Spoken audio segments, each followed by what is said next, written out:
I consiglieri comunali croato e croatini parlano della buona soluzione del caso della signora Lidia, grazie anche alla segnalazione di TV12, con una riflessione che inevitabilmente però deve essere approfondita sulla tematica delle politiche abitative. C'è il piccolo proprietario che magari, come nel caso della signora Lidia, fa conto su quel piccolo introito per portare avanti il bilancio familiare. Quindi in questo caso qui avere un pubblico o un qualcuno che comunque ti garantisce in caso di che l'inquilino non paghi è senz'altro un elemento importante. Il problema della signora Lidia è un problema che grazie anche a voi mi sembra che siete partiti, è finito bene, quindi va tutto bene, però ne succedono troppi, sia qui che anche in Italia, veramente che non si riesce a sistemare. Io trovo una cosa veramente vergognosa che uno va in ferie e si ritrova occupata la casa e non può fare niente.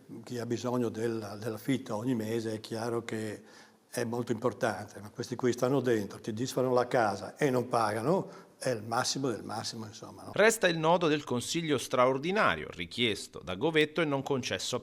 Discussione che è stata rimandata perché tolta dallo stesso esponente di Fratelli d'Italia dall'ordine del giorno del recente consiglio del 18 dicembre. Il primo proponente, Govetto, ha deciso di ritirare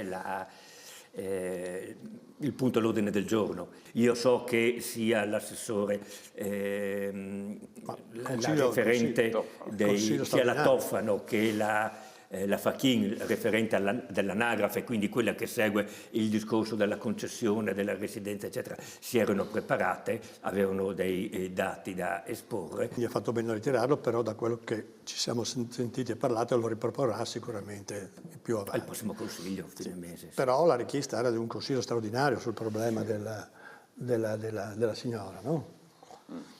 La mia opinione personale è che un consiglio straordinario per un fatto del genere è un po' eccessivo.